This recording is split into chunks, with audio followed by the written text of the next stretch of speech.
Alright, so in this video I want to take a look at a smartwatch. It has a lot of functionality and it works quite well in a lot of ways. First, a couple of detailed images, give you a little bit more information about this, and then we'll actually talk about this and the app, which is going to be majorly important for using the watch.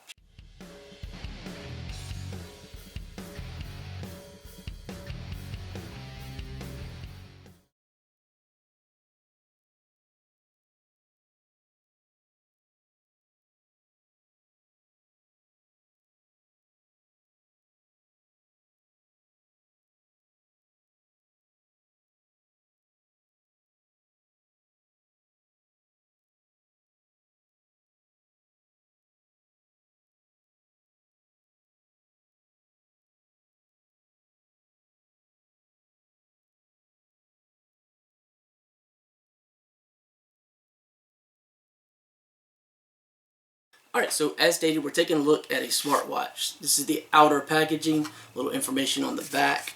It does have this foam padding, so it's very secure when you receive it. It comes with an extra band. This one's sort of almost a pink type color. Peach maybe is a good way to describe it. I don't know. Not my personal taste, but by any means. It does have a user guide or user manual to walk you through a lot of the more elaborate features, if you will. This is a little quick start guide, which is really good because this works a little different than some of the others, or a lot of the others actually. Before I get into that real quickly, it does include a USB-A to a magnetic style charge cable. Now, I love and hate these. I love them because magnets are super easy. It just lays against it. You don't have to worry about plugging it in, damaging a port. It also doesn't have the additional waterproof issue for water intrusion where the actual port would be. So it should provide it with a better usage as far as that water type aspect goes. The problem with it is if you were to lose this, then you have no way to charge the actual watch. So I think wireless charging would be ideal to include in every smartwatch. However, price being much lower, that could pose a problem. The rest of the box is just this hard cardboard type. Alright, so the program or the app that you use is called, I guess, DaFit or DaFit. It's D-A and then F-I-T. There's a space between that. So overall, I really like this. After a few hours of charge, you can get, with light to moderate use, let's say, about a week, roughly, at least. I would think, for my uses, that's my experience. And I'll tell you exactly where I am on battery. So let's see. I am at 32? Yeah. 32% after, well, actually a little over a week, about a week and a day, week and a day and a half, something like that, of use on one charge. So I can get about an entire week. So some of the capabilities here, blood pressure, O2, and your breathing, heartbeat per minute, steps, sleep tracking, calories burned. There's a lot of different aspects. Now, one thing you should definitely be aware of that is different that I mentioned previously, and it is covered in this little quick start guide. A lot of these smartwatches, you open the app and you add the device. This one, you don't do that exactly. You do that, but you do it as a secondary step. First, with this device, you go into your normal Bluetooth settings like you would for any other Bluetooth device, headphones for example. Pair the device first in your Bluetooth settings. Once that's completed, open the app, locate the device there, then pair it. Once you've done that, you have all the control basically that you would want right through the actual app.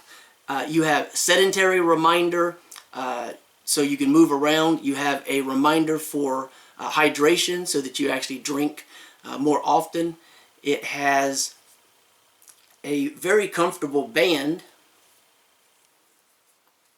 and it actually looks a whole lot like an Apple Watch. Many people have already mistaken this and assumed it was an Apple Watch, and they were speaking to me about it as if it were an Apple Watch. So you have a little speaker on the side, and that's on the, well, from where my left arm, and the watch is facing me, that's on the left side. On the right side, you have this little, well, it actually turns, but it's just a little button. And that little button can act as your power to turn it off and on like that. Also, if you enter into a menu, so let's say you're in a menu like that, you push this, it'll take you to your home screen and then turn the screen off. Now when you raise your arm up, it will light up, and you can set up a do not disturb. Period. One, you won't have sounds and things bothering you throughout the night, but secondary, you can actually set it up so that it doesn't illuminate. So as you're sleeping and moving, you're not constantly turning off and on the screen, which is going to eat into the battery life throughout the night. So that's really nice. As far as the actual band, I really like how they have these little, I don't know if you'll really be able to see it, but there's a little pin right there, and you can just grab that and slide it over, and you don't have to get like a pocket knife or something really sharp to try to work with these little pins that hold the actual strap. You just kind of grab that with your nail, or maybe if you don't have nails, like a little screwdriver or something, slide it over and it just pops off and pops back on. I don't know if you'll be able to see it. Maybe you can see it better with this, but you can see it right there. So I really like that aspect as well. Now, you should be able to take this throughout your day with hand washing, rain, and everything else. Probably not ideal to shower with it, but I will tell you that I showered with it all week, and it still works just fine. I just figured it was a good thing to test. There are a multitude of different watch faces available. This is my personal preference because I have vision issues. You can interface with the watch and do a lot of the different features and functions, like the training aspect. That's another one I may not have mentioned before, where if you're getting ready to do some kind of activity, you can actually kind of do some tracking in relation to that, which is nice. The actual app itself is very simple and works quite well. So it gives you a nice little look at everything at a quick glance, really. So here I've got my steps at the top, I've got my sleep, I've got my heart rate, blood pressure, my blood oxygen level, and then outdoor running, and then look for more training data. Those, because of my health, I'm not really that active. I can't do that.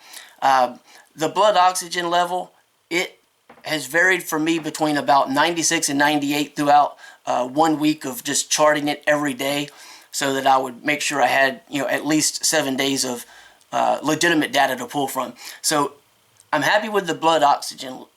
The blood pressure, I'm not 100% sure that it is accurate, but it is fairly close.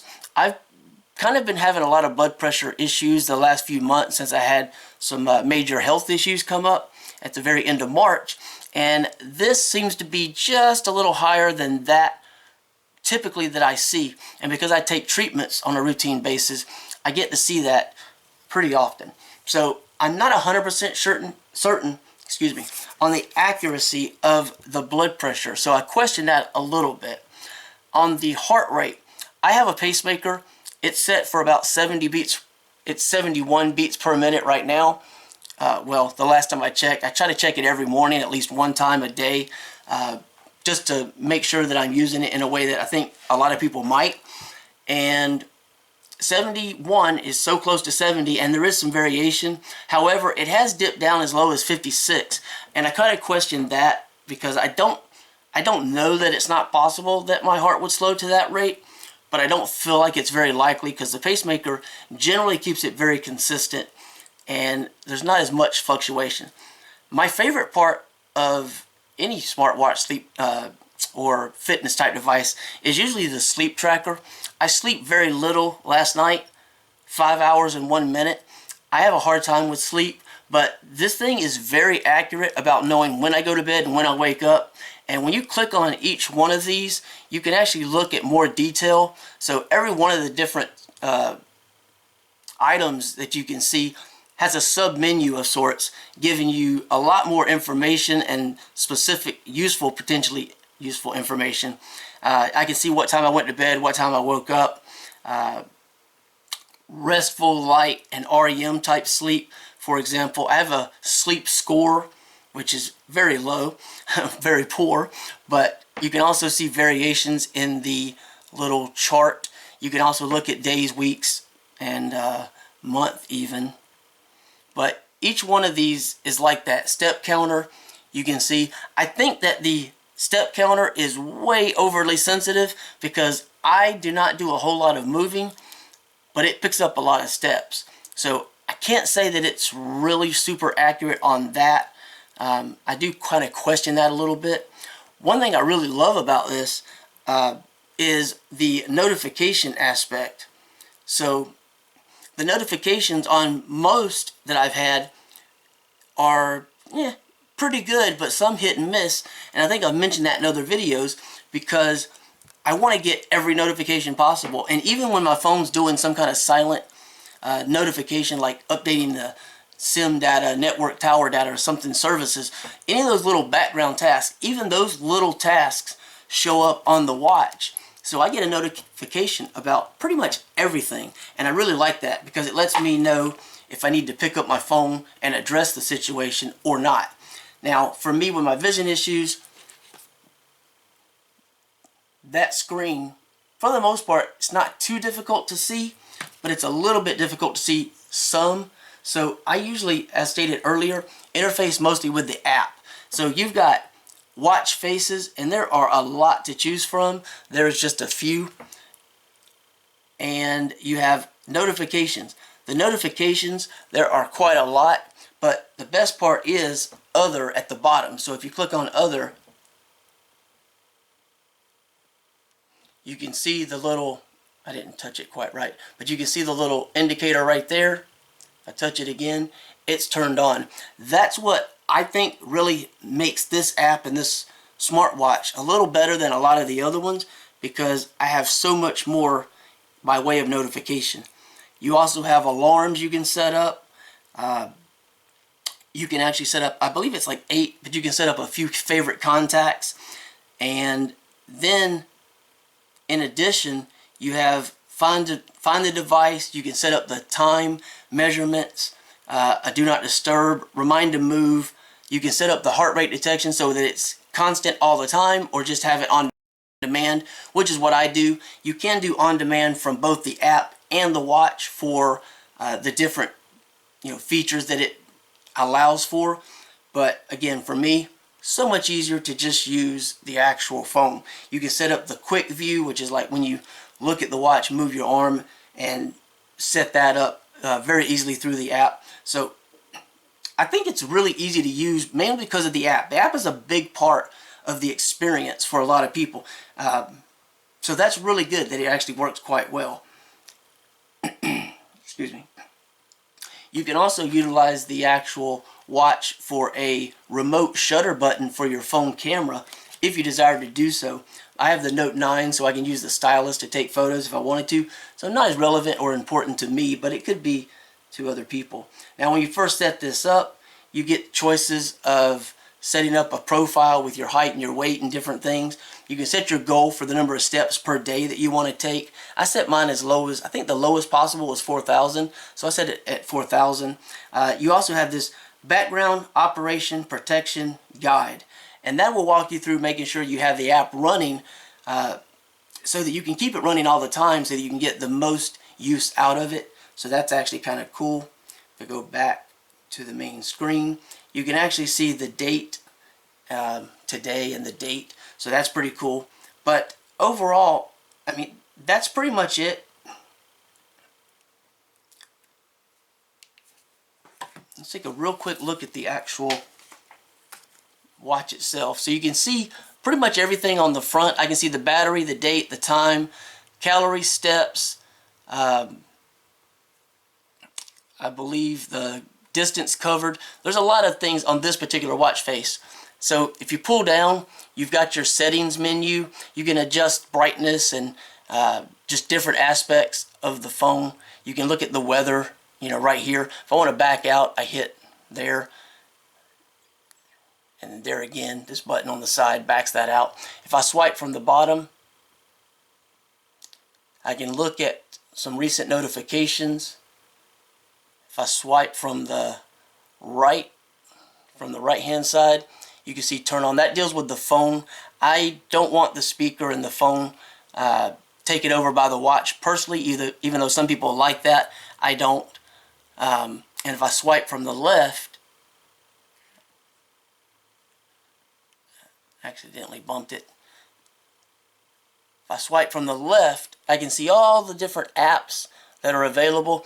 That can also be adjusted in a different pattern, but for me, this is a simpler pattern. I can see it easier, but you do have sort of like a honeycomb mesh, and it has this kind of a cool animation of sorts when you slide it around. But again, if you go in, you play music or do whatever you want to do from this, go into settings and such. But if I go in here, let's do heart rate. So I can actually view the same data on the phone on the actual smartwatch. It's just, for me, again, easier to see on the app, but you do have the choice. And that's really cool. Excuse me. So if I tap on it, it's not going to read right now, but you can see it flashing, and it vibrates. I don't know if you can hear that. But when you initiate it from the app, it also vibrates, so you know when it starts and when it stops. Obviously, I'm not wearing it, so it just keeps turning off and on, and it's not actually reading right now. But you can actually measure everything from the watch. So the app itself really works well. Overall, I don't really think I have many complaints about this. I'm just not 100% sure about some accuracy with this device. Now, it's almost impossible to compare this to any other fitness tracker or any two trackers, because each one uses most likely at least some variants of the algorithm used for measurement. The good thing is, if you wear this for at least a short duration and constantly are monitoring different aspects, you get a baseline. So if you're in a healthy condition, for example, and you get a normal heart rate and a normal blood pressure rate and a normal breathing rate for you as an individual, and you know about where that falls depending upon the time of day, but if you take it during the same time of day every day, ideally you'll get more consistency in the measurement as far as your knowledge of what it should be. But if all of a sudden you take that one day and it's way off from where it had been, that's one of the benefits, I think, of these type devices. An Apple Watch is going to give you, I think it's going to give you some type of alert, from my understanding, about a problem when it occurs. You may not see that with this type of smartwatch, but you're paying considerably less, so you have to expect that. But for what you're paying for this actually exceeds, I've taken a look at a lot, probably, well, more than a few dozen fitness trackers, smartwatches, and things. This one probably does a better job in a lot of ways and looks nicer, feels nicer than pretty much everyone, almost everyone I've had, even more expensive. So this one has a lot of benefits. I'm really happy with it. Just remember, you have to pair it with Bluetooth, then pair it within the app. And other than that, I don't think there's a whole lot else to talk about. I do wish that they would redesign the band so that it was designed like this one, because with this one, when you slip it on, you slip the band under like that. And I like that. This one has a more standard or typical type little piece here that you slide into. And that's not really a problem per se, but obviously, when you slide it in, there's a chance it's going to pop out, or this potentially could get broken at some point. So I think this is a nicer style band, and I think these are the same size, so I'm probably going to switch it. But I do really like this clean white look and this silver finish, and this is like an aluminum type finish, both of these actually, but so it's not plastic, so it has a really good feel As far as the build quality, excuse me, you can see on the back where it has the magnetic connection, and you don't have to worry about it falling off. It's going to stay on there pretty well. It only goes on one way, and of course you can see the little glass overlay for the sensors as well. So anyway, that's pretty much it. This has a gentle vibration. It's not going to be very massive, so if you're someone who needs that, just know that it's not going to be a very robust vibration that you're going to experience with this. But that all said, I think I've covered pretty much everything I wanted to cover. A lot of documentation provided, just tons of different features available, okay? Just remember, you probably shouldn't shower with it, you shouldn't swim with it, you shouldn't submerge it. But I did manage to shower, no problems. Okay, that's it. There'll be a link below. You can find out more there. And otherwise, thanks for watching.